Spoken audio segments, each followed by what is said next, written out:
Drag this filthy woman out before she ruins the cameras. Kemi Coker's voice cut through the glittering hall like a whip. Two security men seized the blind woman by both arms. Her white cane struck the marble floor. Her cloth bag tore open. Papers scattered beneath the polished shoes of 214 wealthy guests. Some people laughed. Others raised their phones. "Please," Funke cried. "I did not come to beg for money. I only came to show him." "Show him what?" Kemi snapped.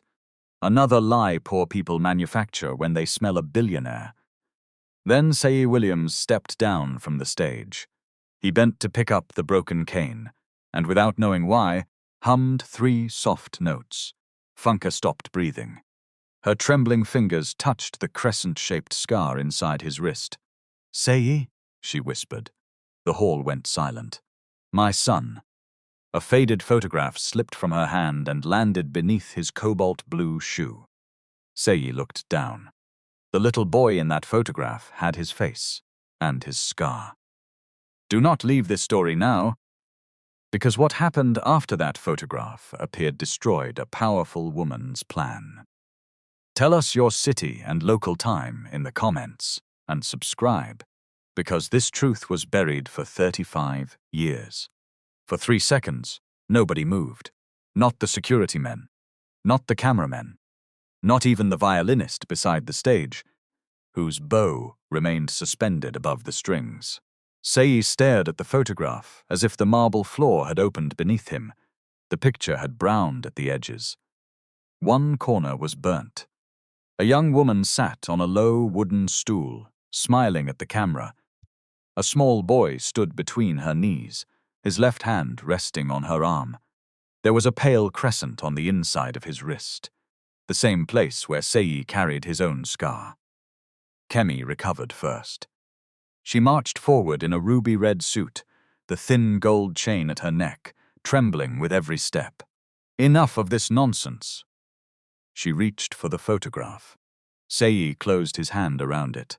It was a small movement, but everyone saw it. Kemi's fingers stopped in the air. "Seyi," she said, lowering her voice, "this woman has already breached security. Do not encourage her." Funke tilted her head toward the sound of Seyi's breathing. "My son," she repeated, softer now. "Is there a mark on your left wrist, like the moon when it is not full?" Seyi's throat tightened. He had spent 41 years hearing stories about that scar. His adoptive father had said it came from broken glass during the fire. His adoptive mother had said it was the only thing on his body that survived from his first life. But nobody had ever called it an unfinished moon. Nobody. "Who are you?" Seyi asked. Funke's lips parted. Before she could answer, Kemi stepped between them. "She is a professional fraudster. That is who she is." A murmur passed through the hall.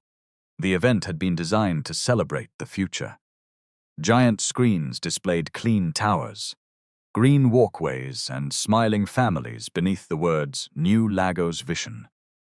The project was supposed to attract a 48.7 billion naira bond package and turn Seyi Williams into the face of modern urban development. Instead, a blind woman in a faded cream dress was kneeling among scattered papers, while the richest man in the room held a photograph of himself as a child. Kemi pointed at the security team. "Search her bag properly." Musa Bello, head of security, hesitated. He was 49, broad-shouldered, with silver beginning to show in his beard. For 12 years he had worked for the Williams family. He had followed orders through shareholder protests, labor disputes, and threats, serious enough to require armed escorts. But something about the woman's voice unsettled him. It was not the voice of someone begging for favor. It was the voice of someone afraid to hope. "Kemi," Seyi said. I said stop. Kemi turned to him with a smile meant only for cameras. "And I am trying to protect you." One of the younger guards had already crouched beside Funke's torn bag. He lifted a restricted access card between two fingers. "Ma," he said, "what is this doing here?" Kemi's eyes sharpened. "There. You see?" She took the card and held it up. "This grants access to the private service corridor behind the stage." She did not wander in by mistake. She came prepared. "I have never seen that thing in my life," Funke said. The guard laughed under his breath. "You have never seen anything, Mama." Several guests laughed with him. Funke's face changed. Not with shame, with pain. Zainab George pushed through the crowd from the rear of the hall. "Do not speak to her like that." She wore a bright teal blouse and carried a canvas folder beneath one arm. Her breathing was heavy from forcing her way past 3 rows of guests and a barrier. "She came with me to submit a community petition. Your reception officer told us there was a public desk inside." Kemi looked Zainab up and down. "This is an investor launch, not a roadside complaint center. The invitation says community stakeholders may submit concerns before the presentation. Community stakeholders do not force their way behind a stage." "We did not go behind any stage." Kemi lifted the access card again. "Then explain this." Zainab looked at Funke. Funke shook her head slowly. "I do not know it." Musa's gaze moved to the younger guard. The man avoided his eyes. A strange detail, small but strange. Seyi crouched in front of Funke. The hall shifted around him. Photographers leaned closer. Kemi whispered to the media coordinator to cut the live feed. But the stream had already been copied by half a dozen phones. Seyi turned the photograph over. On the back, in blue ink faded almost to grey, were the words Seyi and Mama. July 14, 1990. Akin Photo House, Mushin. His fingers went cold. Akin Photo House. He knew that name. He had seen it once in a folder after his adoptive father died. One yellow page. One incomplete reference. His mother had taken the folder from him before he could finish reading it. "How did you get this?" he asked. Funke raised her chin. "It is mine." "Where?" "In a cloth pocket I sewed before my eyes became useless." "Your eyes are not useless," Zainab said quietly. Funke gave the smallest smile. "You are right, my sister. They are only no longer working." Seyi swallowed. The correction landed harder than he expected. Funke reached out, but not toward him. Her hand searched the air for the sound of her fallen cane. Zainab bent to guide her. "May I place your hand on it?" "Yes." Zainab touched the back of Funke's hand first, then guided her fingers to the handle. The difference was simple, she asked. The security men had not. Kemi pressed her lips together. "This display is over. Musa, hand her to the police. Trespass. Theft of an access card. Attempted fraud." Seyi looked up. "You cannot call it fraud because she has an old photograph. I am calling it fraud because she entered a restricted building, carrying your childhood image, and called you her son in front of investors. She did not ask me for money. Not yet." Funke's hand tightened around the cane. "Sir," she said, facing Seyi's voice, "I did not know you would be here today. I came because your company wants to remove us from Ijora next week. I brought my complaint papers.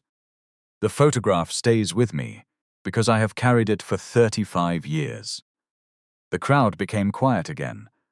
"You live in the settlement?" Seyi asked. "I live where your posters call an obstruction." Kemi exhaled sharply. "This is exactly what I mean.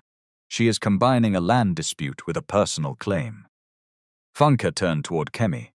"No, madam. Your company combined them. You are the one removing my roof while your chairman carries my son's face." A few guests gasped. Seyi felt the room tilt. He should have ordered the police away.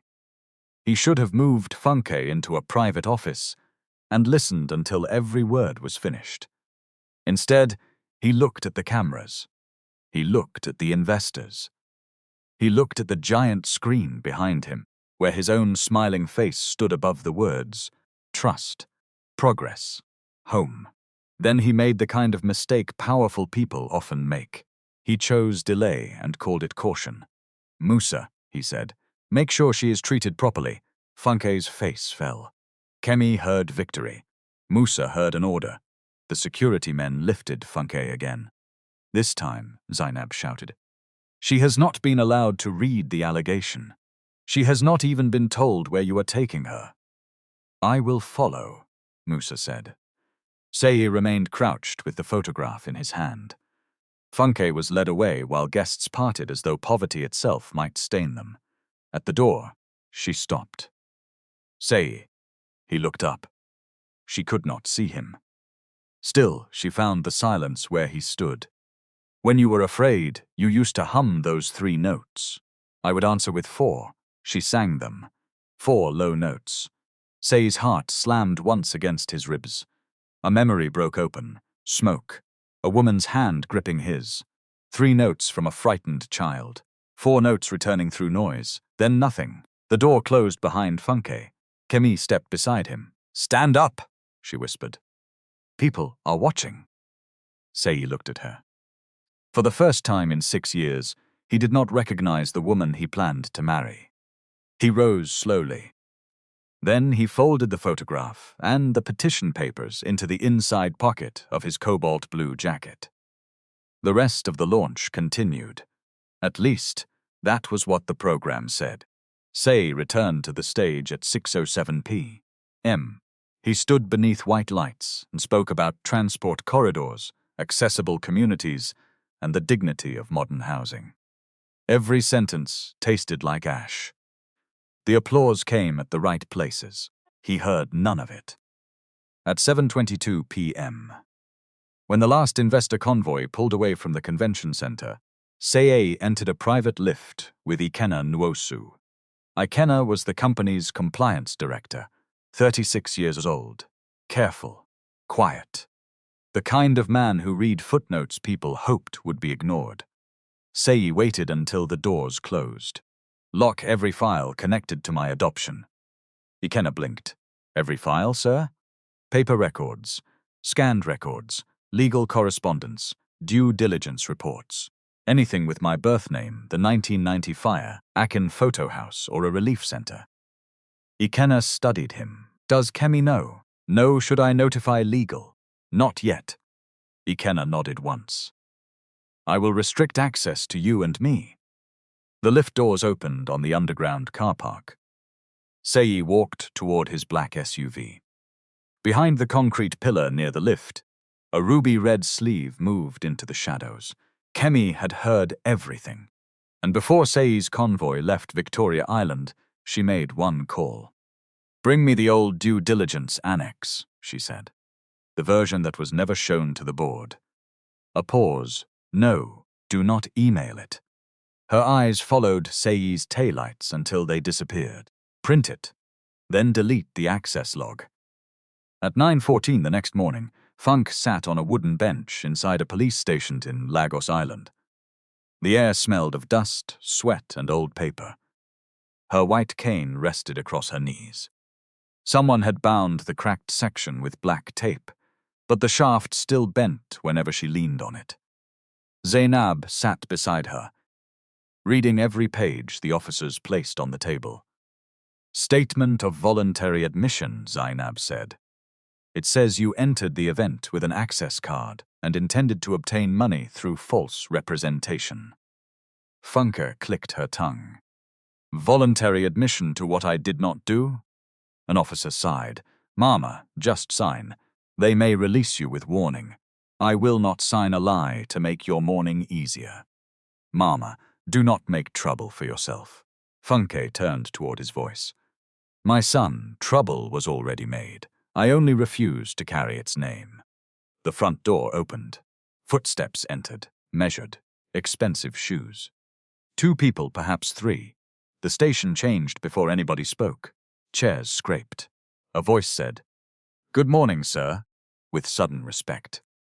Funke knew who had arrived. Seyi stopped in front of her. He had not slept. The photograph was in his breast pocket. The original petition was in a folder beneath his arm. He had come without photographers and without the full convoy. Only one lawyer waited near the entrance. "Good morning," he said. Funke's expression did not soften. "Is it?" Seyi accepted the blow. He turned to the officer. "Has she been charged?" "We are still investigating the access card, sir." "Has the card been fingerprinted?" "No, sir." "Has the event footage been requested?" "Not yet, sir." "Then what exactly have you investigated?" The officer had no answer. Seyi's lawyer stepped forward. Within 43 minutes, Funke was released pending review of the complaint. The paper she had refused to sign remained unsigned. Outside, the Lagos heat hit them at once. Zainab opened an umbrella. A driver moved toward Funke and reached for her elbow. "Do not grab me," Funke said. The driver froze. Zainab spoke gently. "Ask her first." The man swallowed. "Ma, may I guide you to the vehicle?" "No. Tell me where it is." 6 steps in front of you, slightly to the right." Funke rose and tapped the pavement with her cane. Seyi watched her cross the small distance herself. The lesson embarrassed him because it was so basic. He had built ramps into luxury towers. He had paid consultants to use words like inclusion. Yet he had never considered how often people took control of a blind person's body without permission and called it help. At the car, Funke stopped.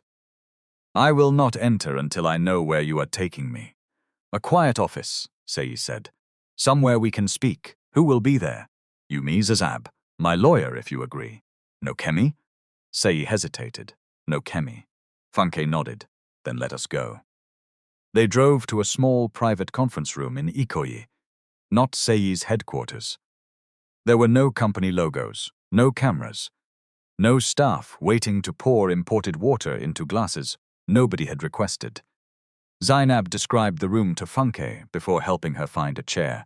"Rectangular table, window behind you, door to your left. Seyi is opposite. His lawyer is near the door." Funke placed both hands flat on the table. "Now ask." Seyi removed the photograph from his pocket. "How can you be sure this is the same photograph?" "The lower right corner is burnt." He checked. "It is. Behind it, close to the word mama, there is one needle line. I made it when my eyes were becoming bad, so I could know the front from the back by touch." Seyi ran his finger over the card. A tiny raised cut crossed the paper. "And the cloth?" Funke continued. "The picture should smell faintly of camphor. I wrapped it inside my old orange scarf for many years." Seyi brought it closer. The scent was weak, but it was there. He sat back. "What happened in 1990? Funke's fingers curled against the table. For several seconds, she said nothing. When she spoke, her voice had changed. Not weaker, older. "December 18th, evening. The bus park was full because people were traveling for Christmas. I sold rice and stew beside the fence. You were with me because the woman who watched you had gone to her village." Seyi stared at her. She continued. "There was a sound from the electrical box. One loud crack. Then fire climbed the wooden stalls. People ran in every direction. I held your left hand. You held the short end of my scarf." The words touched something inside him. Hold the short end. The long end will lead you home. He had dreamed that sentence for years. Funke's voice shook once, then steadied. "Somebody fell against me." My head struck the ground. When I woke, I was inside a clinic with blood in my ear. They said children had been moved to 2 relief centers. I went to both when I could stand. Your name was not there. What name did you give them? Oluwaseyi Adebayo. Seyi closed his eyes. His legal first name was Seyi. His adoption documents listed his original surname as unknown. Funke went on. For 6 weeks, I searched. Then a clerk told me my own file said I had died. Imagine that. I stood before him, breathing, and the paper called me dead. Her laugh was dry. He told me to bring proof that I was alive. Zainab looked down. Seyi's lawyer stopped writing. I filed again, Funke said. January 6, 1991. I still have a copy. Later I filed in 1994, 1998, and 2003. Each time they said the old records were incomplete. Why did you stop? Seyi asked. I did not stop. The answer came quickly. I only became poor in new ways. Silence filled the room. My sight began to go in my 40s. Glaucoma, they called it. Medicine cost money. Transport cost money. Forms cost money. People who say, "Come back next week," do not know that next week can be very expensive for a poor person.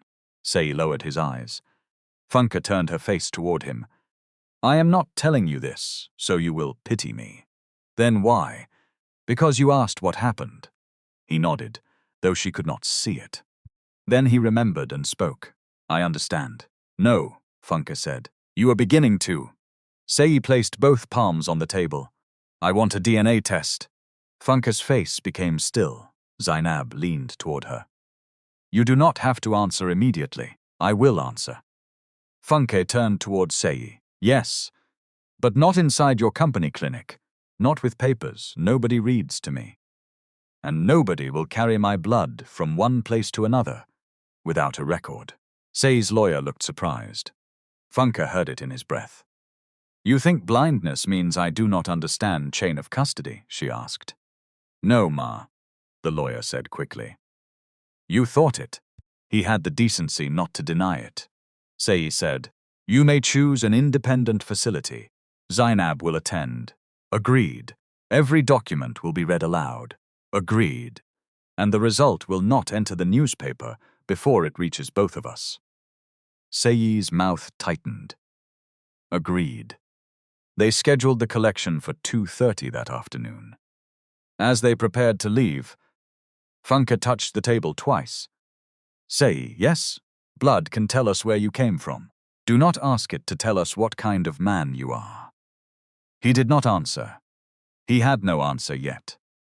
The independent laboratory occupied the 3rd floor of a medical building in Surulere. It was not glamorous. The waiting chairs were plastic. The air conditioner made a clicking sound every 30 seconds. A handwritten notice near the reception warned patients not to pay cash to staff. Funke approved of the place immediately. At least their wall is telling the truth, she said. The laboratory officer explained the process in plain language. 2 cheek swabs from Funke. 2 from Seyi. Identification checked. Seals signed. Sample codes printed in front of them. Duplicate records given to both parties. Zainab read every line aloud. Seyi listened without interrupting. Kemi called him 4 times during the collection. He ignored the first 3. On the 4th, he stepped into the corridor. What? Her voice came low and controlled.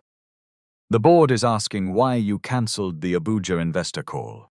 I had a personal matter. Your personal matter is now the #1 trending video in Nigeria. Seyi looked through the glass panel at Funke. She sat upright while the officer labeled the sample envelope.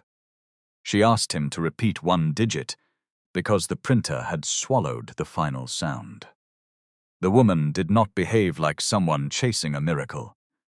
She behaved like someone who had learned that careless paperwork could ruin a life. Kemi, Seyi said, did you know anything about Akin Photo House? Silence. Too long. What kind of question is that? She asked. A direct one. I know only what your family has always said. You survived a fire. You were placed in care. Your parents adopted you. Did you ever review my adoption file? I reviewed background material during the succession audit. That is normal. Did you see the name Funke Adebayo? Another pause. No. This time, Seyi heard the lie. He did not challenge her there. He only said the result will take 7 working days. And until then? Until then, nobody speaks for me. You are allowing a woman from a demolition settlement to hold your reputation hostage. Seyi's jaw tightened. She has a name. Kemi laughed once. It was not amusement, it was disbelief. You knew her for less than 24 hours, and already she is rearranging your language. No. She is exposing it. He ended the call. Inside the laboratory, Funke was waiting. You squeeze your face when you are angry, she said. Seyi looked at Zainab. I did not tell her, Zainab said. Funke smiled faintly. You breathe through your nose like a bull. You did it as a small boy too. The laboratory officer sealed the envelope. The sound was soft. Still, it landed like a door closing on the life Seyi knew. That evening, Ikenna sat alone in the compliance archive beneath the marina headquarters. The room was cold enough to preserve paper and discourage visitors. Grey cabinets stood in rows. Each shelf carried boxes marked with years, departments, and destruction dates. He had been searching for 9 hours. At 8:41 p.m., he found the first inconsistency. The scanned adoption bundle contained 37 pages. The physical index said 42. 5 pages were missing. Ikenna checked the migration log. The file had been digitized in 2018. It had been accessed 6 months earlier, during a corporate succession review. The user account belonged to Kemi Koka. He printed the log. Then he found another path. A due diligence report for New Lagos Vision contained a reference to a relief center that once occupied land inside the broader project zone. The board version ended at Appendix 11. The archival index listed Appendix 12. Ikenna opened the backup server. Access denied. He tried the legal archive. Access denied. Then he used a compliance preservation key issued after a previous fraud investigation. A folder appeared. Appendix 12. He opened it. The first page carried a red heading. Unresolved Identity and Custody Records, 1989 to 1992. The second page listed 23 names. The 17th was Funke Adebayo. Beside it was a handwritten note. Mother reported living. Prior death notation unsupported. Child Oluwaseyi transferred under Emergency Code 77B. Subsequent adoption route requires investigation. Ikenna sat back. His hands had become damp. The annex was dated November 3, 2025. Kemi had received it 6 months ago. The copy sent to the board did not contain it. He kept reading. There was a payment record. Not conclusive, but suspicious. A relief administrator had received money from an unlicensed adoption intermediary 3 days after a boy identified only as Seyi, male, approximately 6, was transferred to private care. There was also a photocopy of Funke's 1991 search petition, the same paper that had fallen from her bag. Ikenna reached for his phone. Then he stopped. He had a wife, a mortgage, 2 younger brothers whose school fees he still paid. Kemi controlled executive appointments, annual bonuses, and access to the board chairman. Speaking could cost him everything. Silence offered comfort. For a moment, he chose it. He copied the annex onto an encrypted compliance drive, printed the server log, and locked, both inside his personal evidence safe. He told himself he was preserving the truth. But he did not call Seyi. Not that night. The next morning, Seyi drove to his adoptive mother's old house in Ikoyi. She had died 3 years earlier. The property remained in the family, maintained by a caretaker, and visited mostly during memorials. He entered her bedroom alone. Everything smelled faintly of lavender and closed windows. The wardrobe still held her Sunday hats. A silver-framed photograph of Seyi at university stood beside the bed. His father's walking stick leaned in one corner, exactly where it had been on the day the old man died. Seyi opened the bottom drawer of the writing desk. The adoption folder was gone. He searched the cabinet, the wardrobe, and the old safe. Nothing. Then he remembered his mother's habit of hiding private papers inside book covers. On the third shelf was a thick family Bible. Inside the back cover, beneath a strip of yellow tape, he found one folded sheet, a receipt from Akin Photo House. July 14, 1990. 1 portrait, 1 adult woman. one male child. The client name had been smudged, but the first letters were visible. F. Ade. Seyi sat on the edge of the bed. His adoptive parents had loved him. Of that, he had no doubt. His father taught him to read balance sheets at 13 and to apologize to domestic staff when he spoke harshly. His mother attended every school program, even when malaria kept her shaking beneath a shawl. They had not treated him like stolen property. They had treated him like a son. But love did not answer what they knew, or what they had chosen not to know. His phone rang. Kemi. He let it ring out. Then a message arrived. Board meeting. 1 p. Urgent. At the Williams Urban Holdings headquarters. The 27th floor boardroom overlooked Marina, the lagoon, and a city that appeared orderly from far enough away. Kemi stood beside the screen when Seyi entered. She had changed from ruby red to deep green. Her hair was pulled back tightly. Every document before her was aligned to the edge of the table. 7 directors waited. The bond advisors joined by video. One of them spoke first. The launch incident has triggered questions from 2 institutional investors. They want assurance that the personal claim has no effect on title, governance, or the project schedule. Seyi sat. The claim is under verification. Kemi clicked to the next slide. A headline filled the screen. Blind woman claims billionaire son at luxury event. Below it were screenshots of social media comments. Some mocked Funke. Some accused Seyi of abandoning his mother. Others called the whole incident a publicity stunt. Kemi folded her hands. We need a controlled statement. No admission, no personal contact, no change to the Ijora clearance timetable. I have already met her. The room stiffened. Kemi's eyes narrowed. You did what? I arranged her release and an independent DNA test. A director removed his glasses. Without informing the board? My parentage is not a board asset. No. Kessie said. But your reputation is tied to one. Seyi looked at her. Did you remove Appendix 12 from the new Lagos Vision report? Nobody moved. Kemi's face remained calm. What appendix? The one concerning unresolved custody records from the old relief center. A director turned toward her. Kemi? She exhaled. The annex was preliminary. It contained unverified historical material with no direct bearing on land title. So you saw it. I reviewed it. You told me yesterday you had never seen Funke Adebayo's name. I said I did not know her. A name buried among old files is not knowledge of a person. Did you remove the annex? I excluded it from a commercial report because it was irrelevant and potentially defamatory. Seyi leaned back. You decided that alone?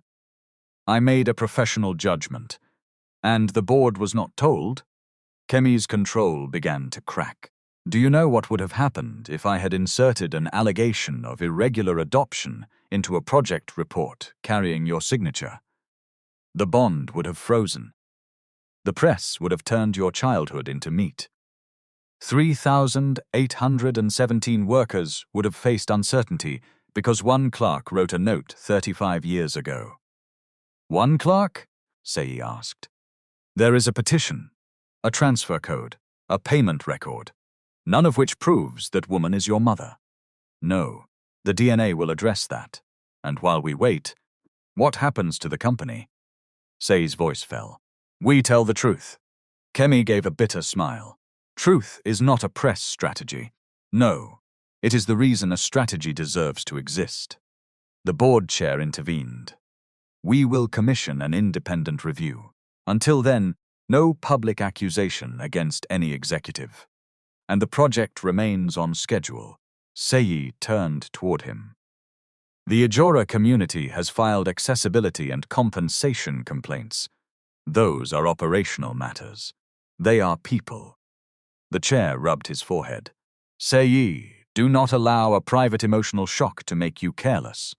There it was again. Careless. As if caution belonged only to money. As if removing a roof from a blind woman required less verification than delaying an investor call. Seyi rose. Preserve every project and adoption record. Nobody deletes anything. Kemi watched him leave. She waited until the door closed. Then she sent a message beneath the table. Move to containment plan B. At Ijora, Funke sat beneath a corrugated awning while rain drummed overhead. Her home was one room built from wood, patched zinc, and blocks collected from demolished structures. It was not beautiful. It was not safe during heavy storms. But it was hers in the way a place becomes yours after it has held your grief for 16 years. Zainab read the company's clearance notice aloud. Final relocation date, May 21st. Residents must vacate by 6 a.m. Structures remaining after that time may be removed. Funke shook her head. They changed it. It was May 24th before. 3 days. Yes, why? Zainab did not answer. They both knew. A neighbor called from outside that reporters had arrived. Funke stood. What kind? The hungry kind. Within minutes. Microphones crowded the narrow path. Questions flew before anybody introduced themselves. Madam Funke, how much are you demanding from Seyi Williams? Did someone give you the photograph? Are you working with activists to stop the project? Have you claimed other wealthy men as your son? Funke held her cane across her body. I will answer one person at a time. Nobody listened. A woman pushed a recorder close to Funke's mouth. Is it true you asked for 500 million naira? So how much do you want? I want the DNA result. I want our complaints heard. I want you to move your machine away from my face. The recorder withdrew. That evening, a 38-second audio clip appeared online. The question about 500 million had been removed, so had Funke's denial. Only one sentence remained. I want the DNA result. I want our complaints heard. I want. The final word had been spliced with another recording. Compensation. The clip spread fast. By midnight, 3 blogs claimed Funke had demanded hundreds of millions from Seyi. At 7:12 the following morning, Kemi entered Seyi's office, carrying a sealed envelope. Her face was pale. Her voice was gentle, too gentle. The test result came early. Seyi stood behind his desk. That is impossible. The lab accelerated it because of the public interest. Which lab? The independent facility you chose. I did not choose it. Funke did. Kemi placed the envelope down. I am sorry. Seyi did not touch it. Kemi opened the report and turned it toward him. The conclusion was printed in bold. No biological parent-child relationship supported. For several seconds, Seyi felt nothing. Then disappointment entered so violently that he had to grip the chair. He had known Funke for 3 days. 3 days. Yet some part of him had already begun rearranging 35 years of memory around her voice. Kemi moved closer. You see why I tried to protect you? Seyi read the report again. The sample names were correct. The date was correct. The laboratory logo looked correct. Has she received this? Not yet. You were not authorized to receive it before her. The lab contacted legal because your name is involved. My lawyer did not send you. Kemi's jaw tightened. Must every action I take become evidence against me? Seyi looked at the report. A small line beneath the conclusion showed an access code. AB7 to 41K09P2. 11 characters. He did not know why it bothered him. But it did. At that moment, Ikenna entered without knocking. He stopped when he saw Kemi. Then he saw the report. His eyes moved to the access code. All the color left his face. Where did this come from? He asked. Kemi turned. Mind your tone. Ikenna stepped closer. The laboratory uses 14-character accession codes. 14. Always. Kemi did not blink. Perhaps the format changed. It did not. How would you know? Because I verified the chain of custody form yesterday. Seyi looked from one to the other. Ikenna picked up the paper. The result cannot exist yet. The samples entered analysis only this morning.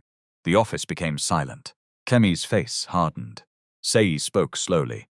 Is this report fake? Kemi lifted her chin. No. Ikenna pointed to the footer. The contact address ends in .com.ng. The laboratory's domain is .ng. This is a lookalike address. Seyi stared at Kemi. The woman he planned to marry stood less than 2 meters away. He could see the pulse beating in her neck. Kemi, he said, what have you done? Kemi did not answer at once.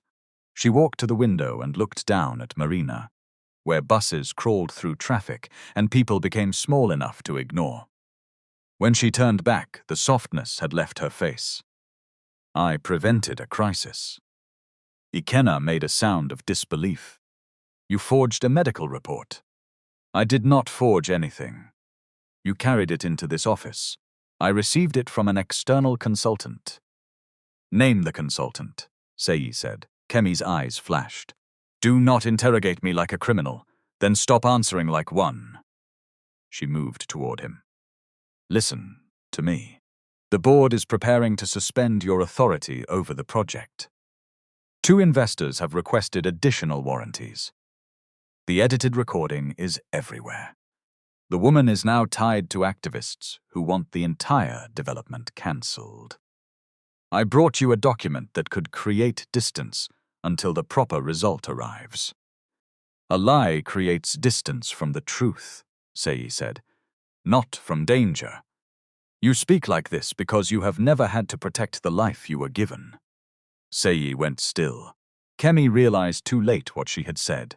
The life I was given? I mean the company. Your parents' work. Your name. My name? She exhaled and changed direction. 3,817 workers depend on the project. Contractors have borrowed against mobilization. Families have planned school fees around salaries that start next month. You want me to risk all that because a woman arrived with one burnt photograph. She arrived with a record you hid. A preliminary record. And you answered it with a forged result. Kemi looked at Ikenna. You have no proof I created that document. Not yet, Ikenna said. The words disturbed her more than an accusation would have. Seyi took the report, placed it inside a clear evidence sleeve, and handed it to Ikenna. Preserve it. Copy the metadata.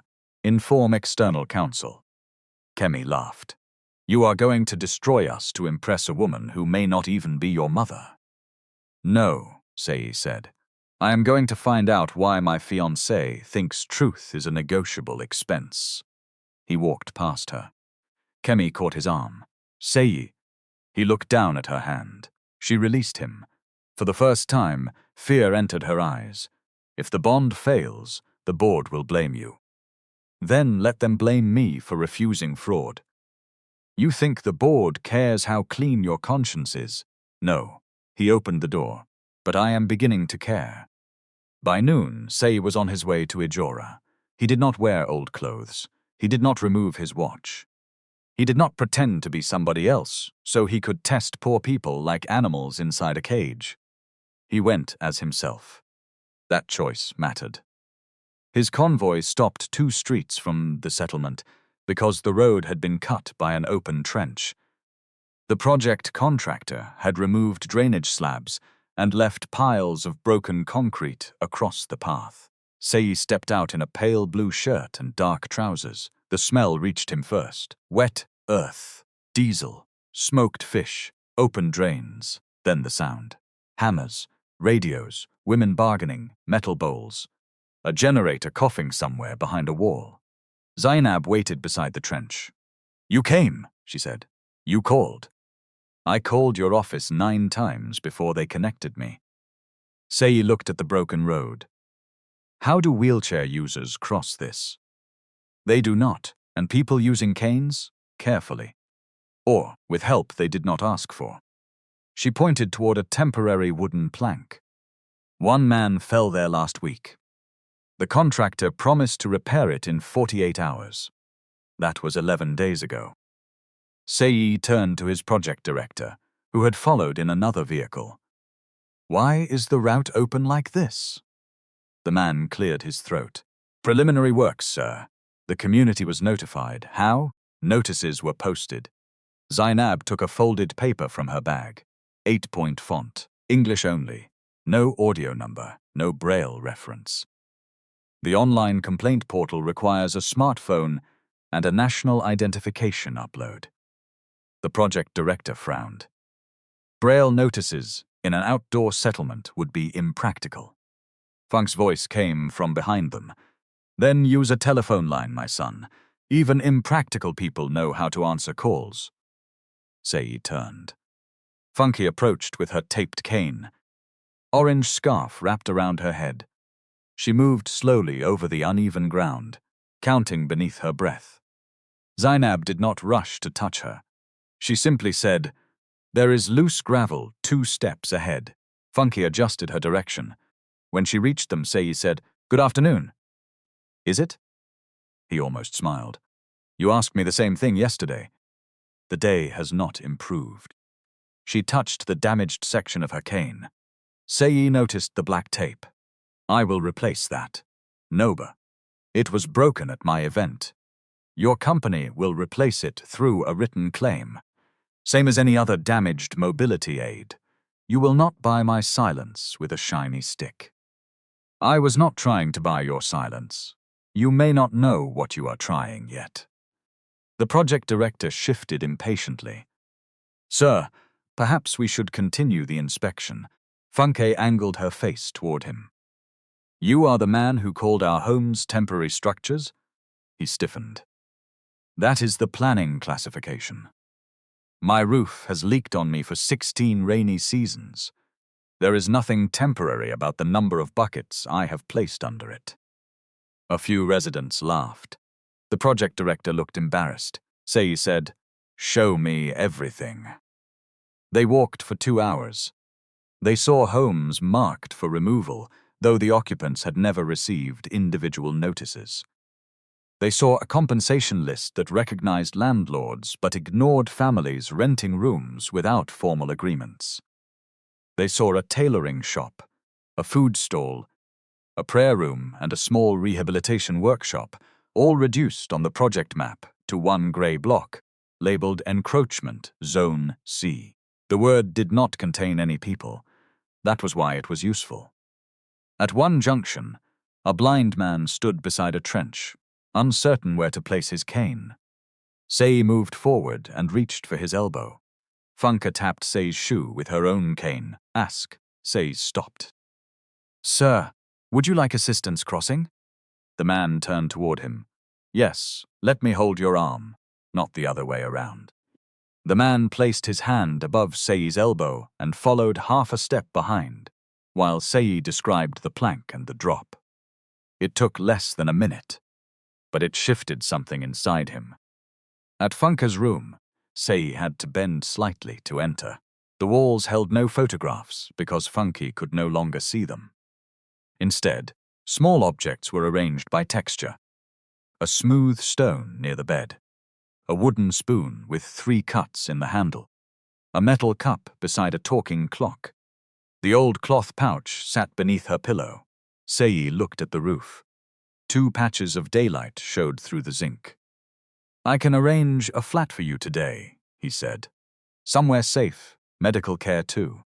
Whatever your eyes require." Funke sat on the edge of the bed. "How much?" "It does not matter. It matters to the person paying. I can afford it." "That is not what I asked." Seyi looked at Zainab. She remained silent. Funke continued. "If you help me because I may be your mother, what happens to the woman 2 doors away whose son is not a billionaire? If you replace only my roof, your kindness becomes another form of favoritism. This is different. Because of blood, because my company damaged your cane and may remove your home. Then repair those things by policy, not by secret envelope." Seyi sat on a plastic chair opposite her. "What do you want from me?" "I want the demolition paused. That affects contracts and financing." "I know." I cannot suspend a project because of one complaint. There are 187 signed complaints. The project team says many are duplicates. The project team also says my home is temporary. Seyi rubbed his forehead. Funke heard the movement in his breath. I want a hearing people can enter, she said. Not a website, not a form in small writing, a real hearing. I want the compensation list audited. I want the old relief records preserved. And I want the result of the DNA test without Kemi's hand inside it. Seyi looked up sharply. You know about the report? Zainab told me a false result is moving online. The fake document had already leaked. Kemi had not merely carried it into his office. Somebody had sent it to blogs. Funke rested both hands on her cane. Blood can tell me where you came from, she said. It cannot tell me what kind of man you have chosen to become. The same words as before. This time, they did not sound like warning. They sounded like judgment. Seyi's voice tightened. You speak as though I am already guilty. You watched them take me. I got you released. After I slept on a bench because you were thinking about cameras. He flinched. I did not order your arrest. No, you only gave your silence to the people who did. The room became very quiet. Outside, rainwater struck a metal basin with slow, hollow drops. Seyi stood. I came here to help. Funke's face turned away. Then learn the difference between helping and controlling. He left angry, mostly because she was right. That evening, the smear campaign hardened. A video channel published a 12-minute segment claiming Funke had targeted 3 businessmen in the past. The names belonged to women with different surnames in different states. But the presenter treated every poor mother searching for a missing child as evidence against all the others. A newspaper printed the fake DNA result beneath the headline, Billionaire, trapped by false mother. Commentators laughed at Funke's orange scarf. One called her a street actress with a white cane. Another said poverty had become too ambitious in Lagos. Kemi appeared on a business program without mentioning Funke by name. Certain groups, she said, are weaponizing sympathy to obstruct development that will benefit millions. Seyi watched the interview from his study. He called her immediately. Did you release the fake report? No, it reached 3 blogs before Ikenna preserved it. Then ask Ikenna. Do not do that. Do what? Turn suspicion toward the person who caught you. Kemi's voice sharpened. You have already decided I am guilty. You hid Appendix 12. I excluded it. You brought a false report. I received it. You ordered security to arrest a woman based on a card she says was planted. She trespassed. Seyi looked at the frozen image of Kemi on his television screen. Why are you so afraid of her? I am not afraid of her. Yes, you are. Kemi breathed out. I am afraid of what you become around guilt. The line silenced him, she continued. You feel responsible for surviving. You always have. Your parents gave you everything. And some part of you believes you stole that life from somebody poorer. Now this woman arrives. And you are ready to hand her your company as punishment for being rescued. Seyi's hand tightened around the phone. She did not ask for my company. She asked you to stop a multi-billion naira project. She asked for due process. Due process is what people call delay when they do not bear the cost. And development is what people call displacement when they do not lose the roof. Neither spoke. Then Kemi said quietly, the board meets tomorrow. They will ask you to deny her claim publicly until the official result comes. If you refuse, they may remove you from project control. Are you warning me? I am telling you what is coming. She ended the call. The next morning, Seyi sat before 9 directors and 2 bond representatives. A statement lay on the table. It said he had no evidence of any biological relationship with Funke Adebayo. It condemned fraudulent claims. It confirmed that the Ijora clearance would proceed as scheduled. The board chair pushed a pen toward him. This calms the market. Seyi read the first paragraph twice. The words were technically careful. That made them worse. They did not call Funke a liar directly. They merely placed her beside the word fraud until the public would do the rest. Kemi sat to his right. Her green suit was replaced by dark purple. Her expression carried concern, patience, and a warning only he could read. "Sign," one director said. "The proper result can amend the statement later." Seyi looked at the pen. Then his phone vibrated. 9 missed calls from Zainab, 1 message. "The matchings are here. They moved the clearance to today." Seyi stood so quickly the chair struck the wall. "What happened?" the chair demanded. He held the phone toward Kemi. "Did you move the demolition?" She looked at the message. "Operational sequencing is handled by the project office." "Did you approve it?" The site was already scheduled for preliminary removal. Today was not the date. The contractor had availability. You moved it. Kemi's eyes did not leave his. "I protected the timetable." Seyi walked out. Behind him, the board chair shouted his name. He did not stop. At Ijora, the first bulldozer arrived at 10:18 a.m. The residents formed a line across the access road. Some held copies of their petitions.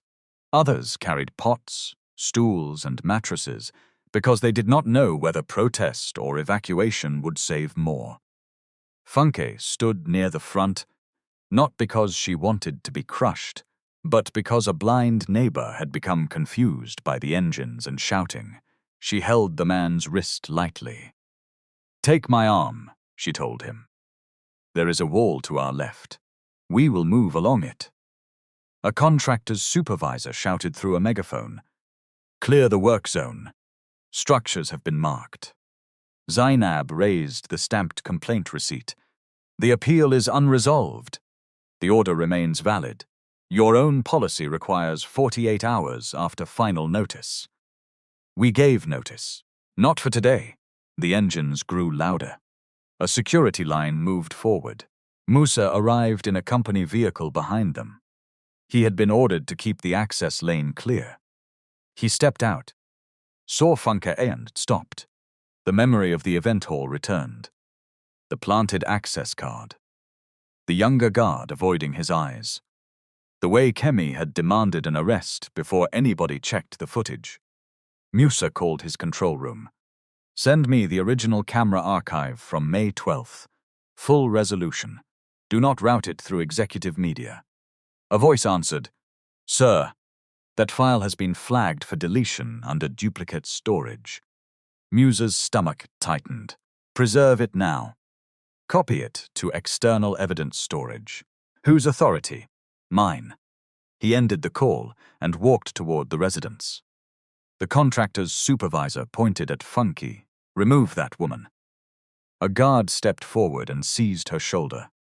Funke shouted, "Do not pull me." Her cane slipped. She reached for it.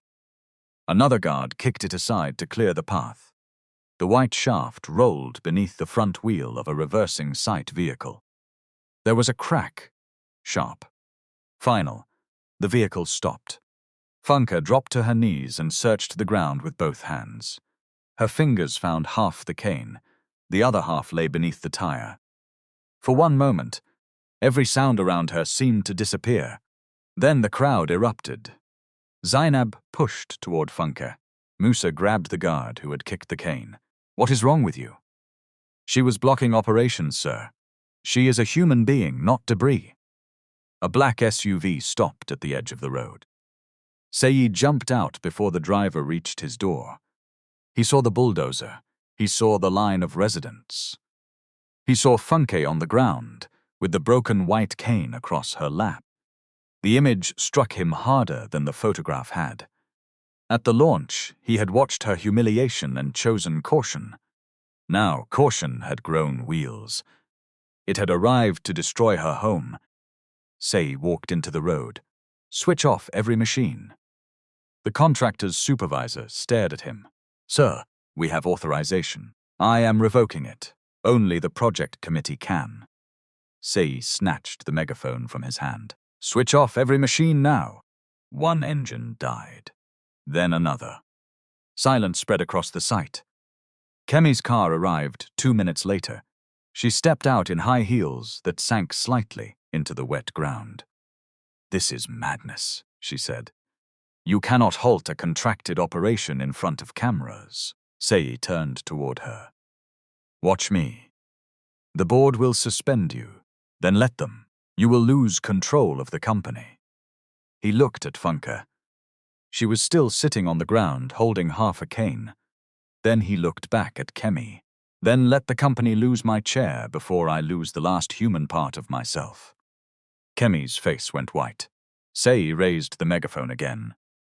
All clearance activity is suspended pending an accessible public hearing, an independent compensation audit, and review of the complaints filed by this community. No structure will be touched. No resident will be removed.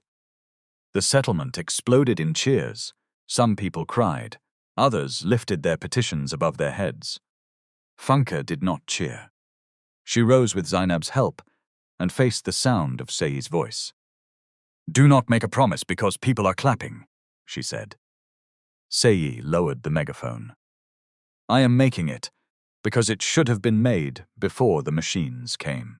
For the first time, Funke's expression softened, only slightly. Kemi's phone rang. She checked the screen, the board chair. She answered and listened. Then she looked at Seyi. They have called an emergency meeting, she said. Your authority over New Lagos Vision is suspended effective immediately. The cheering faded around them. Kemi stepped closer. You wanted truth. Now see what it costs. Seyi handed the broken half of the cane to Musa. No, he said. Now you will. The cost arrived before sunset. At 4:36 p.m., Williams Urban Holdings issued a formal notice stating that Seyi had been removed from direct control of New Lagos Vision pending a governance's review. At 5:10 p.m., the bond advisors suspended their approval process. At 6:02 p.m., Kemi called a press briefing and said the company remained committed to lawful development, despite emotional interference from interested parties. She never used Seyi's name. She did not need to.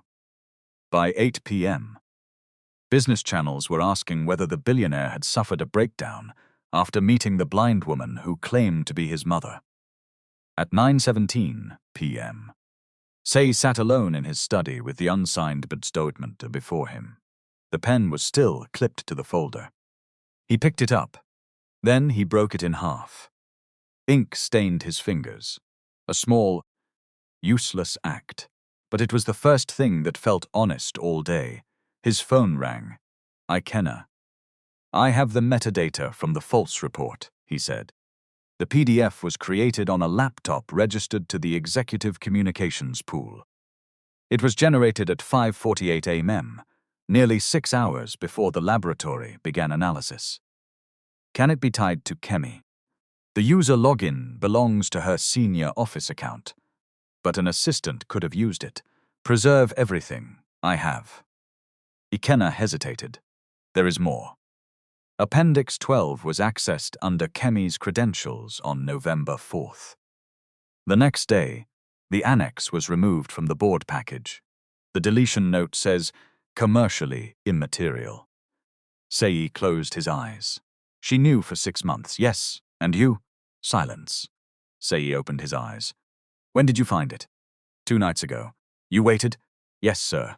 Why? Ikena's voice fell. Because I was afraid. Seyi almost became angry.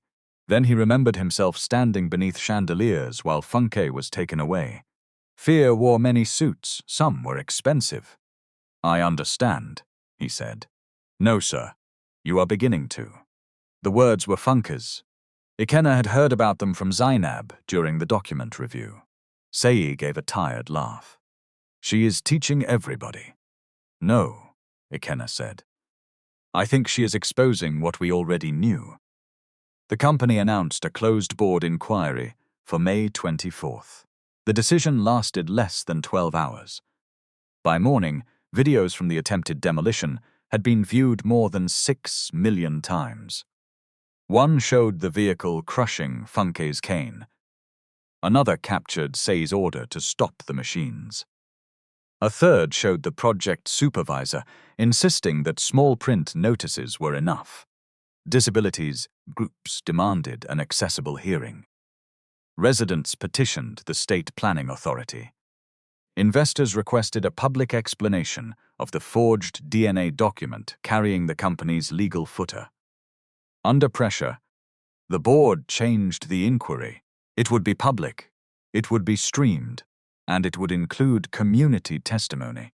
Kemi opposed the decision in private. In public, she welcomed transparency. For 6 days, both sides prepared. Seyi was barred from directing company employees, but he remained chief executive in name and the largest individual shareholder. He worked from home with external lawyers. Ikenna operated under whistleblower protection after submitting the preserved files to independent counsel. Musa was suspended after admitting that his security team had mishandled Funke at the launch. He spent the first day angry, the second day ashamed. On the third, he received the original camera archive. He watched it once, then again. At 5:39 p.m. on May 12th, 7 seconds before Funke's bag tore, a junior guard stepped behind her. A woman from Kemi's office approached him from the right. Their hands met briefly. The guard slipped the restricted access card into Funke's side pocket. The movement was partly hidden by another guest, but not completely. Musa enlarged the frame. The card number matched the one used in the police complaint. He sat staring at the screen until his office went dark around him. He had not planted the card, but he had accepted it as truth, because the accused person looked powerless. That was enough to make him part of the lie. He copied the footage to 3 secured drives and signed a written statement. On May 21st, the real DNA result became available. The laboratory followed the agreement. Nobody received it early. Funke, Seyi, Zainab, and both legal teams gathered in the same plain conference room where the samples had been collected. The laboratory officer placed one sealed envelope on the table. "We will first verify the seal numbers," he said.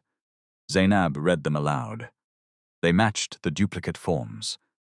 The officer opened the envelope. Paper whispered against paper. Seyi's hands rested on his knees. He could hear his own heartbeat. Funke sat across from him, straight-backed, her new temporary cane beside her. The company had processed the replacement as a formal damage claim after she insisted. The receipt showed the cost, the approving department, and the reason. No gift, no secret favor. The officer read the result. The tested genetic markers support a biological parent-child relationship. The probability of maternity is greater than 99.99%. Nobody spoke. Seyi looked at Funke. Her face did not change at first. Then her lower lip trembled. She reached for the table, as if the room had moved. Zainab touched the back of her hand. "Would you like my arm?" Funke shook her head. No. She stretched both hands across the table. Not blindly, deliberately. Seyi stood and placed his hands inside hers. Her fingers traveled over his knuckles, his palms, the unfinished moon on his wrist. Then she began to cry, quietly. No screaming, no collapse. 35 years of grief did not leave her in one dramatic breath. It moved through her slowly, like floodwater finding cracks. "My son," she whispered. Seyi knelt beside her chair. "Mama." The word felt strange in his mouth, and familiar. Funke touched his hair. "You are here." "I am here." She held his face between her hands. Then she pulled away. Seyi stared at her. "What is it?" "I need air." He had expected the result to create instant peace. Instead, it created weight. Funke stood and asked Zainab to walk with her outside. Seyi remained kneeling beside the empty chair. The laboratory officer folded the report. People imagine certainty removes difficulty, he said carefully. Sometimes it only gives difficulty its correct name. Outside, Funke leaned against the corridor wall. Zainab waited. After a while, Funke spoke. I found him. Yes, I found him, and I am angry. You are allowed. I am angry with people who are dead. I am angry with paper. I am angry with him for standing there while they took me, though he did not know me. I am angry with myself, because when he said Mama, my heart answered before my sense. You do not have to choose one feeling. Funke wiped her cheeks. Everybody will expect me to enter his big house and start smiling for cameras, then disappoint them. Funke laughed through her tears. You are a stubborn woman. I learned from my clients. Inside the room, Seyi unfolded the result again. His mother was alive. His mother had searched for him. His mother had slept in a police station because he had feared embarrassment. Joy and shame sat inside him together. Neither cancelled the other. On May 24th, the public hearing began at 10:03 a.m. The 27th floor boardroom had been rearranged. The long table faced rows of chairs for residents, journalists, investors, and observers. 2 large screens displayed documents. A live captioner sat near the technical desk. Audio headsets were provided. Printed materials were available in large type, and digital copies had been formatted for screen readers. It was the first fully accessible corporate hearing Williams Urban Holdings had ever organized. The fact was both progress and indictment. Funke arrived wearing her orange scarf and cream dress. Zainab described the room to her. There are 4 rows. Seyi is at the front left. Kemi is at the right end of the board table. She is wearing ruby red. Funke adjusted her scarf. Of course she is. Seyi heard and almost smiled. Kemi did not. She sat beneath the company emblem with 2 lawyers. Her face was composed. A stack of labeled exhibits lay before her. Seyi had no place at the center. His suspended project authority meant he sat as a witness, not chairman. He accepted the chair provided. At 10:11 a.m., the board chair opened the hearing. This proceeding concerns allegations of document manipulation, security misconduct, irregular handling of community complaints, and governance failures connected to new Lagos vision. Kemi's lawyer rose first. For 40 minutes, he built a clean story. Funke had entered a restricted event. A security card had been found in her possession. She had made a sensational personal claim during an investor launch. Seyi had responded emotionally, ordered an unauthorized project suspension, and exposed the company to financial damage. The false DNA report, the lawyer said, came from an unknown external source and had been mistakenly forwarded in good faith. Kemi spoke next. Her voice was steady. I have served this company for 11 years. My responsibility has always been to protect lawful operations, employees, and investors. I did not plant any card. I did not create any false medical document. I did not target Mrs.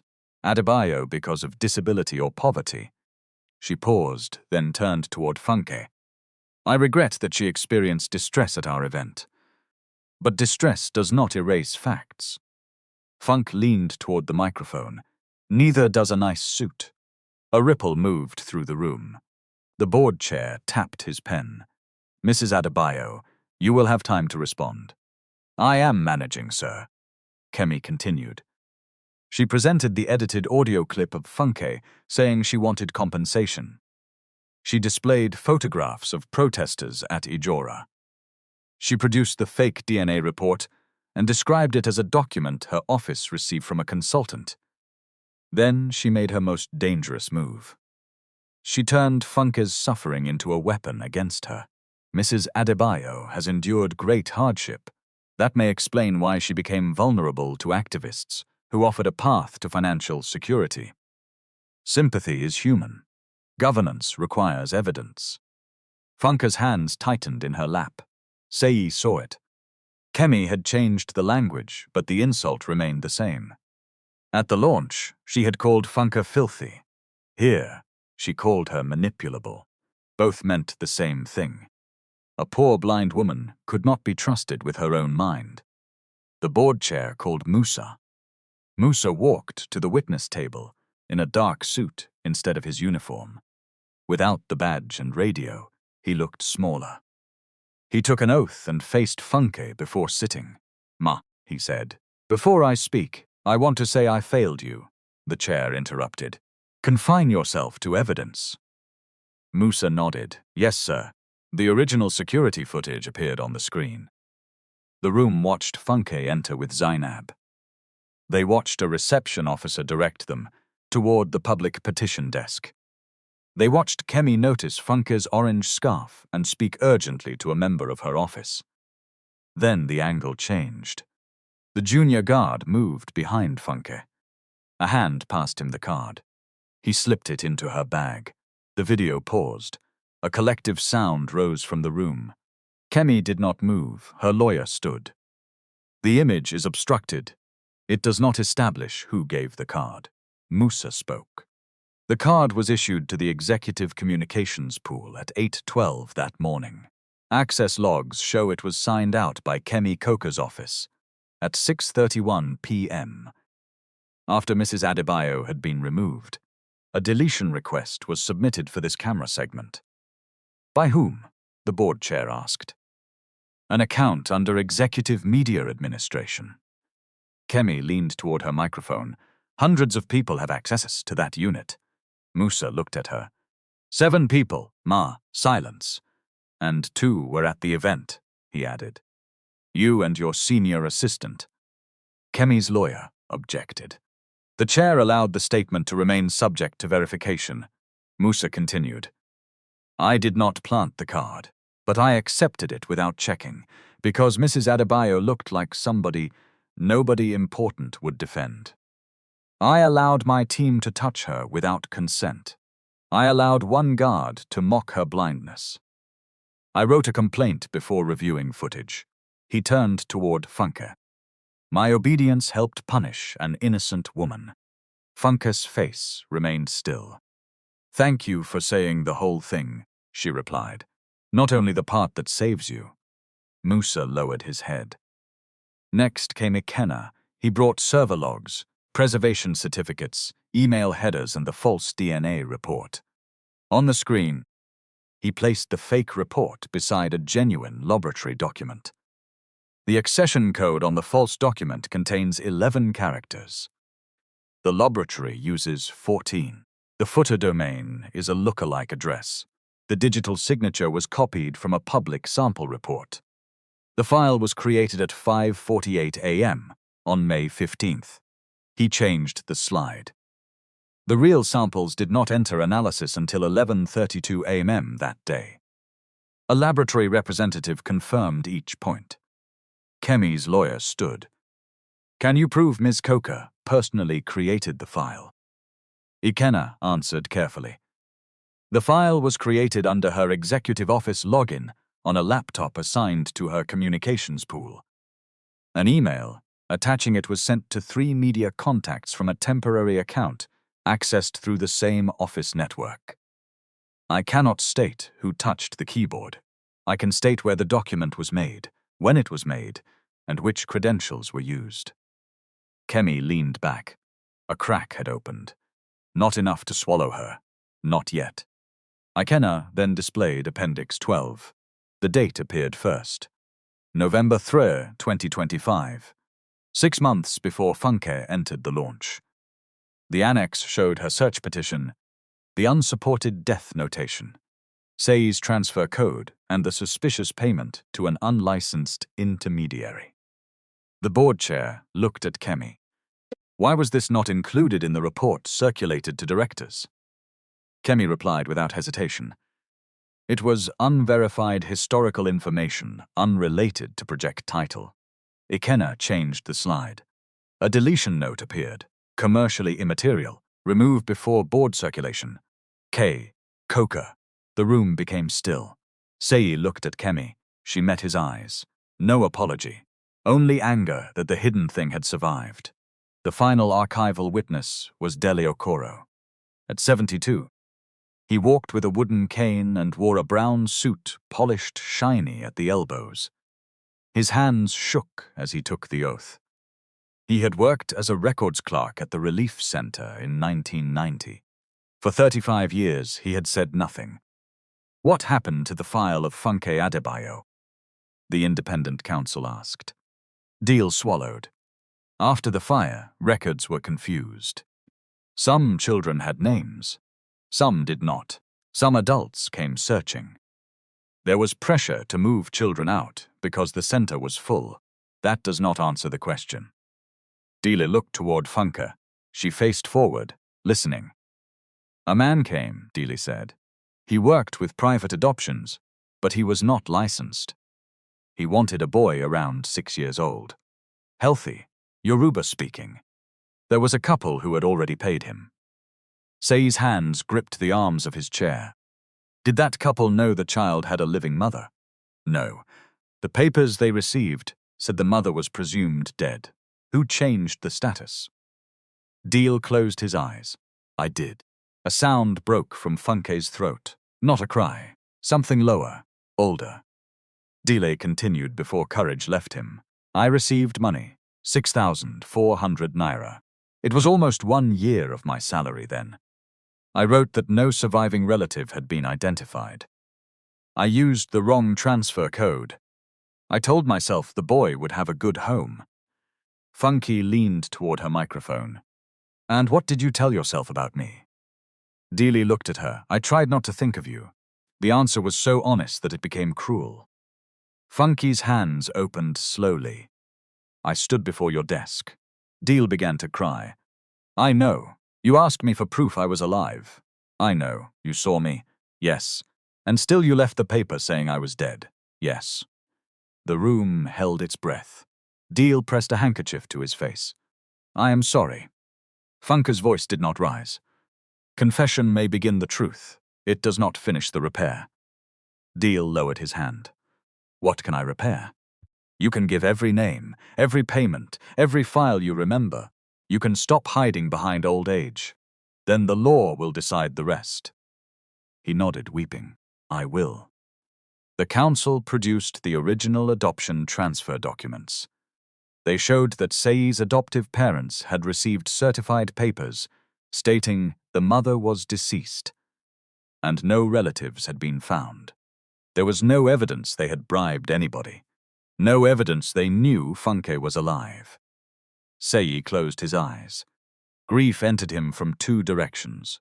The parents who raised him had not stolen him. The mother who bore him had not abandoned him.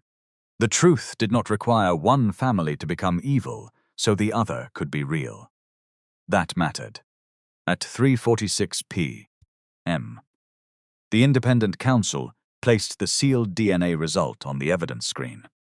The board already had a certified copy. The public did not. The laboratory representative read the conclusion. Probability of maternity greater than 99.99%. The room erupted. Reporters shouted. Residents stood. Camera shutters fired like rain on zinc. The board chair called for order. Funke remained seated. Seyi rose. For 1 second, he looked as though he would walk to her. Then he stopped himself.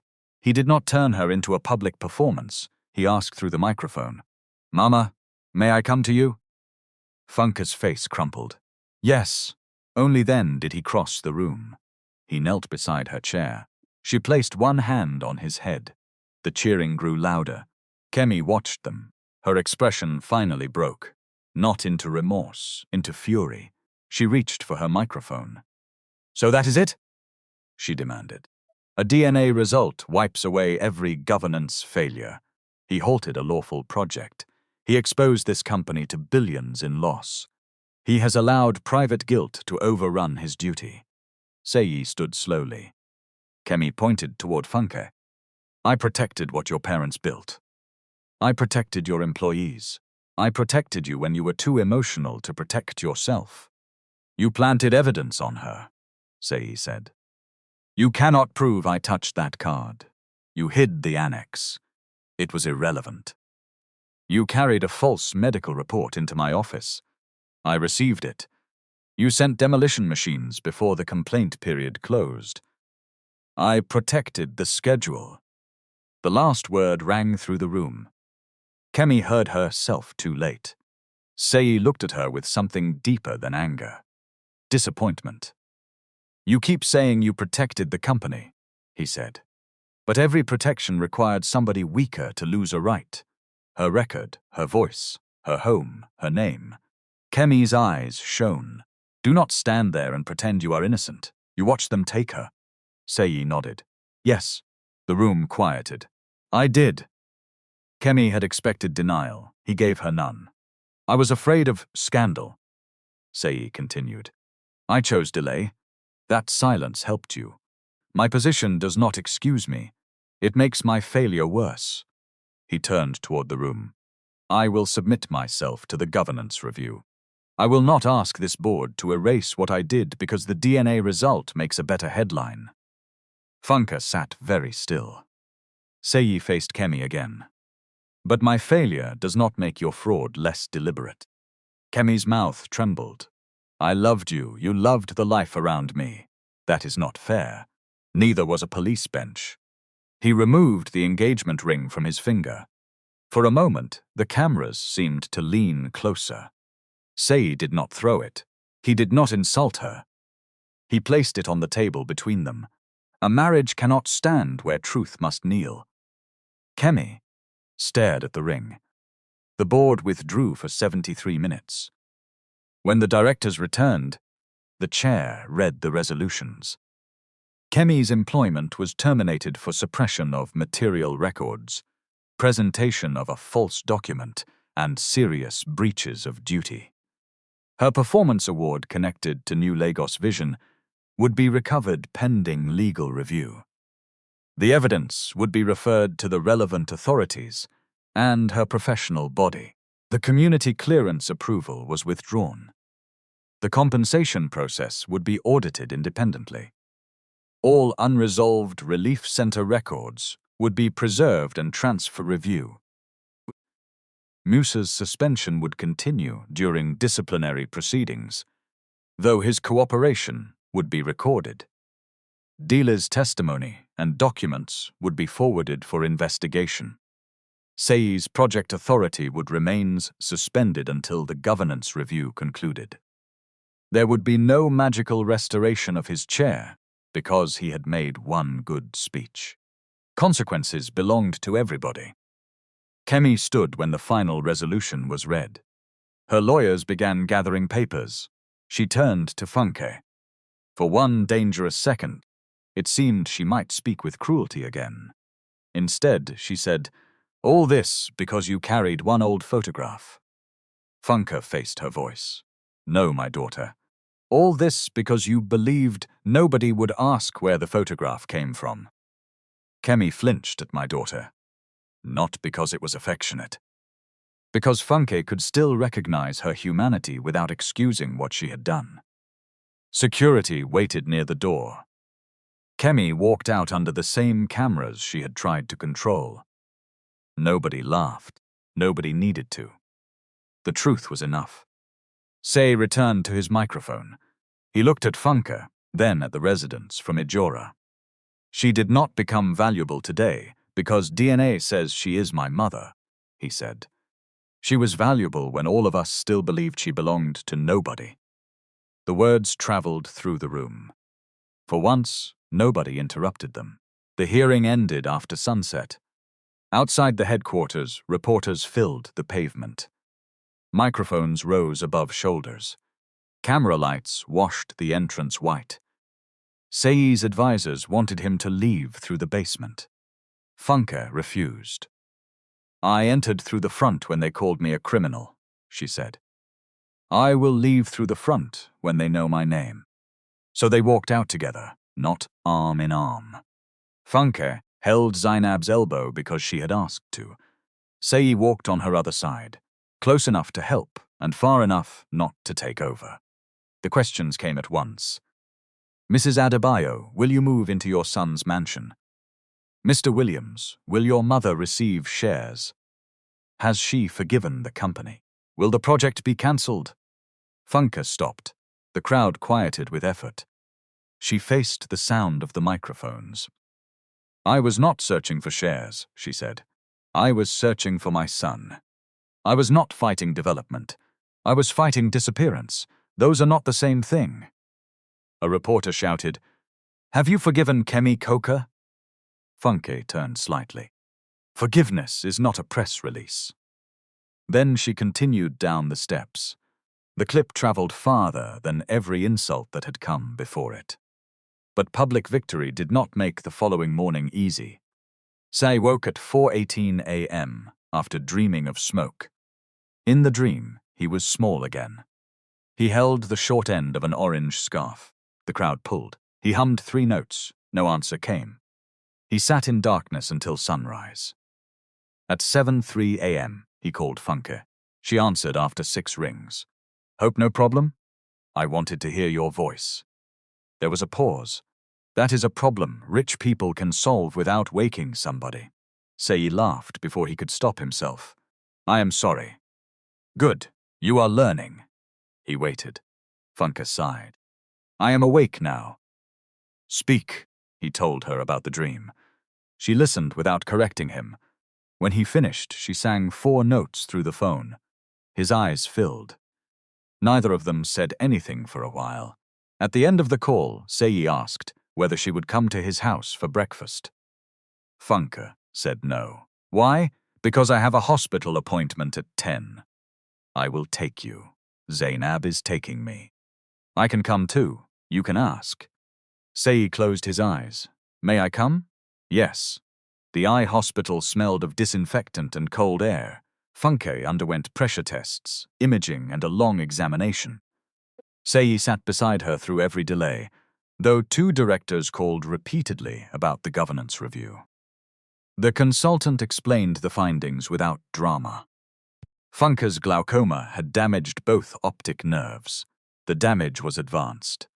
Treatment could reduce pressure, manage pain, and protect any remaining light perception. Surgery might address related complications, but no honest doctor could promise that she would regain functional sight. Seyi leaned forward. What about treatment abroad? The consultant shook his head. Money can improve access. It cannot reverse dead nerve tissue. The sentence struck Seyi because it was one of the few problems his wealth could not bully. Funke sat quietly. Will the pain reduce? She asked. With consistent treatment, that is our goal. Can I continue orientation training? Yes. Then let us do what is possible. Outside the consultation room, Seyi looked devastated. Funke heard it in the way he walked. You are squeezing your face again. I wanted you to see me. I have met you. That is not what I mean. I know. She reached toward him. He placed his hand beneath hers. Funke touched the scar on his wrist. My son, do not make my blindness the tragedy that proves your love. The tragedy was that people used it to ignore me. Seyi said nothing. Do not carry me on your head, she continued. You will become tired, and I will become angry. He smiled through tears. What should I do? Walk beside me. Ask when you do not know.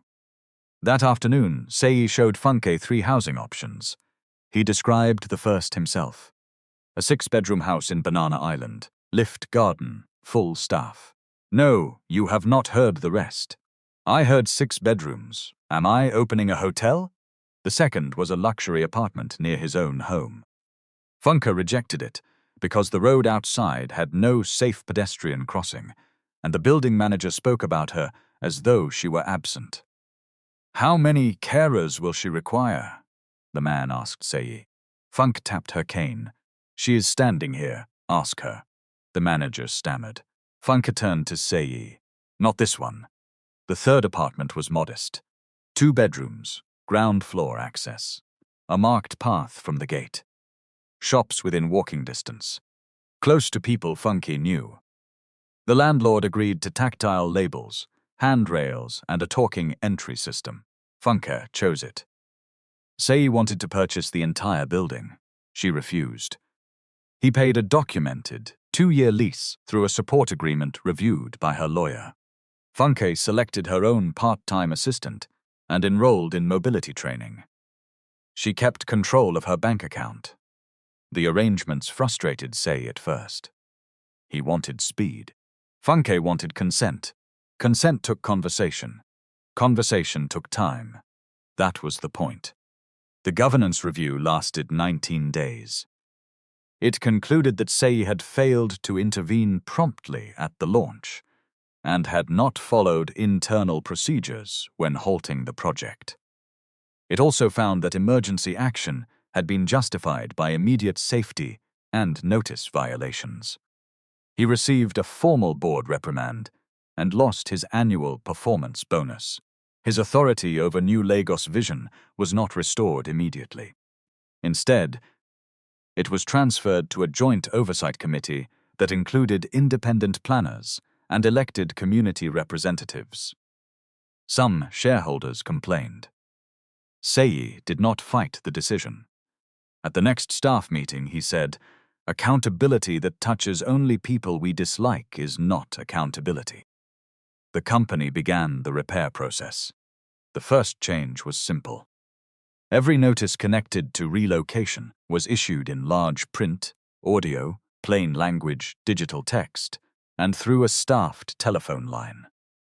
Residents could file complaints in person without uploading identity documents through a smartphone. The compensation register was audited. 73 households had been omitted because they rented informally. 26 small businesses had been classified as non-existent. 9 residents with disabilities had never received an accessible notice. The errors were corrected. The project design changed, too. The new plan preserved part of the existing community, phased relocation instead of using a single clearance day, and created safe pedestrian routes before construction began. A community committee reviewed monthly progress. Its members were paid for their time, so participation did not become free labor extracted from poor people. Funke accepted a seat for only 6 months. "I did not fight to become a permanent decoration inside your company," she told Seyi. The old relief records were transferred to an independent archive project. Names were digitized. Search lines were opened. People could submit claims without paying unofficial fees. The fund did not carry Seyi's name. Funke insisted. "Do not turn repair into advertisement." Money came from the project's existing relocation budget. Recovered executive awards and an additional company allocation approved by the board. Musa's case was reviewed separately.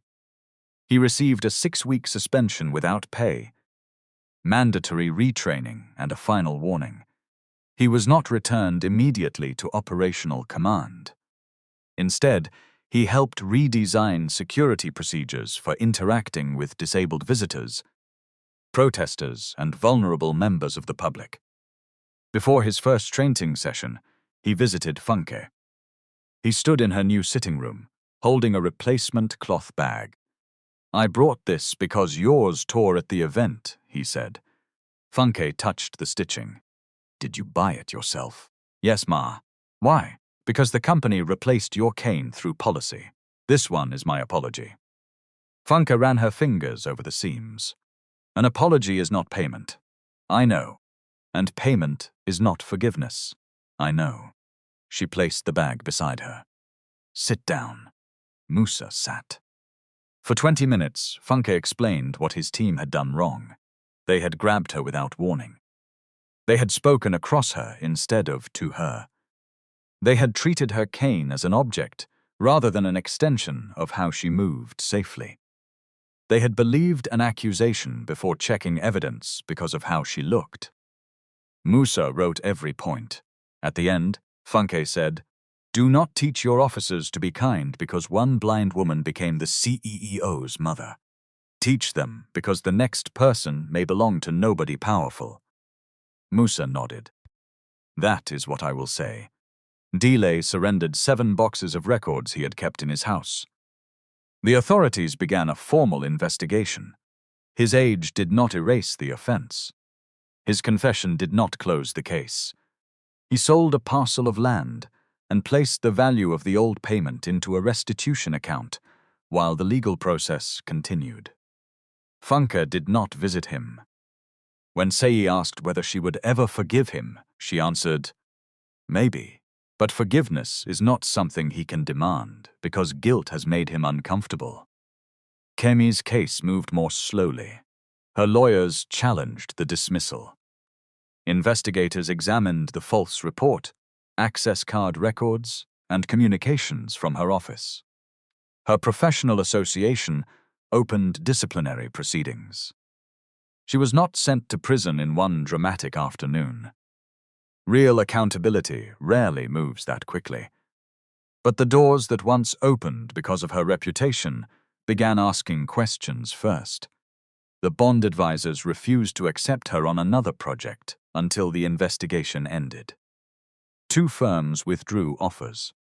Her name became attached not to gossip, but to documents she had signed and systems she had manipulated.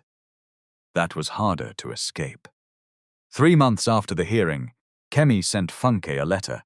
Funke asked Zainab to read it aloud. The letter said Kemi had believed she was protecting thousands of workers. It said pressure had distorted her judgment. It said she regretted the distress caused. Funke listened to the end. Did she say she planted the card? No. Did she say she approved the false report? No. Did she say my name? Only in the greeting. Funke folded the letter. She is still apologizing around herself. What will you do? Zainab asked. Nothing. She placed the letter in a drawer. Silence can also be a boundary. Building a relationship with Seyi was harder than exposing Kemi. Truth had taken 1 day in a boardroom. Family took months. At first, Seyi visited every evening. Funke became irritated. Do you not have work? I do. Then go and do it. I lost 35 years. You cannot recover them by disturbing my dinner 7 days a week. They agreed on Tuesdays and Sundays. Then they argued over food. Seyi brought meals from expensive restaurants. Funke complained that one soup tasted like somebody had washed pepper in water and charged rich people for the memory. She cooked rice and stew in her new kitchen. Seyi ate 2 plates. You still eat too fast, she said. How would you know? Your spoon is breathing like it is being chased. They learned each other through small things. Seyi hated pawpaw. Funke woke before dawn. He arranged items in straight lines when anxious. She counted money twice, even when using a talking note identifier. He called her mama in private, but sometimes froze before saying it in public. She understood. The name carried joy and grief at once. One Sunday, Seyi brought the silver-framed photograph of his adoptive parents. He placed it on Funke's table. My mother who raised me, he said, kept the Akin photo house receipt inside her Bible. Funke touched the frame. Was she good to you? Yes. Then speak of her properly. Do not reduce her to the woman who adopted me, because you have found me. Seyi looked down. I was afraid it would hurt you. It does hurt me. He looked up. Funke continued. But pain is not always an instruction. Those people are part of your truth. She ran her fingers around the edge of the frame. I did not wait 35 years to make your life smaller. Seyi's eyes filled. My father taught me business. Tell me. My mother taught me to apologize to workers. Funke smiled. You forgot that lesson at the launch. Yes, then remember it better. He began telling her about them, not as enemies, as family. 6 months after the hearing, the independent archive team completed its first review of the oldest relief center boxes. The work was slow. Many pages had water damage. Names were misspelled. Dates contradicted one another. Some records listed people only by a first name, a market location, or the color of the clothes they wore on the day they arrived. Seyi visited the archive expecting machines, scanners, and neat digital files. Instead, he found human beings reading one damaged line at a time. A document officer explained that the database would never be perfect. "We cannot promise every family an answer," she said. "We can promise that nobody will be told to disappear because a file is difficult." Seyi carried that sentence back to the board. The directors had begun discussing whether he should return to full project authority. The bond had been restructured. The redesigned plan was moving again. Investors who had threatened to leave were now praising the company's transparency, as though they had supported it from the beginning. One director suggested using the recovery as a reputation campaign. "A strong documentary," he said. "Your reunion with your mother, the reform program. We can turn the crisis into brand trust." Seyi looked around the table. "We are not turning my mother's suffering into marketing inventory." The director shifted in his chair. "I only mean the public should see the positive outcome. They should see the policies. They should see the audited numbers. They should hear residents speak for themselves. They do not need a slow-motion video of me holding a blind woman's hand." Another director asked whether Funke would appear if compensated. Seyi's face changed. "Do not ask that question again." The room went quiet. A year earlier, Seyi might have allowed the idea to move into a proposal before rejecting it. Now he recognized the problem at once. The company was still trying to turn people into symbols. Poor residents became obstacles. Disabled residents became inspiration. A reunited mother became content. Different labels. The same erasure. Seyi returned to operational leadership only after the board approved permanent independent oversight for relocation projects. He no longer had unilateral authority to accelerate clearance. Community representatives could trigger a safety review. Complaints could not be closed by the same department named in them. The limits irritated him sometimes. He accepted that too. Power that never meets resistance soon begins calling convenience a right. One Tuesday evening, Funke received a call from the archive. A woman in Ogun State had found her older brother's transfer record after 32 years. The record did not produce an immediate reunion. It led to another file, then a burial register. The brother had died long ago. The archive officer worried that the result would be considered a failure. Funke disagreed. "An answer can break your heart and still end a lie," she said. After the call, she sat silently in her kitchen. Seyi had arrived with a bag of fruit and was arranging oranges by size on the counter. "You are doing it again," Funke said. "Doing what?" "Making straight lines because your mind is noisy." He stopped moving the oranges. She told him about the woman and the dead brother. Seyi sat opposite her. "Should we have opened records that may bring people only grief?" Funke turned her face toward him. "Did you prefer the story that I died?" "No, even before you found me?" "No. Then you know the answer." He looked at the fruit. "There are days I wish the truth were kinder. The truth is not employed to be kind." Funke reached for an orange and felt its shape. "But people can be kind while carrying it." She gave him the orange. "Peel this one." Seyi obeyed. He removed the skin too deeply and wasted part of the fruit. Funke complained. He accused her of supervising with eyes she claimed did not work. She laughed so loudly that the neighbor knocked to ask whether all was well. For that evening, all was well, not perfect. Not repaired beyond memory. Well enough. On the first anniversary of the public hearing, Williams Urban Holdings opened a community access center near Ijora. There were no giant portraits of Seyi. No building carried Funke's name without her consent. The center offered legal aid appointments, accessible project information, mobility support, and a records desk for people searching old relief files. At the opening, a journalist asked Funke whether she felt her suffering had been worth it because it produced reform. Funke's expression hardened. "Suffering does not become good because people learn late," she said. "The lesson is valuable. The harm was still harm." The journalist lowered his microphone. That evening, Seyi visited her apartment carrying a wooden box.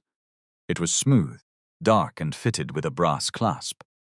On the lid, raised Braille letters spelled one date, May 24, 2026. Funke touched the dots. "What is inside?" "Open it." She lifted the lid. Inside were two protected photographs.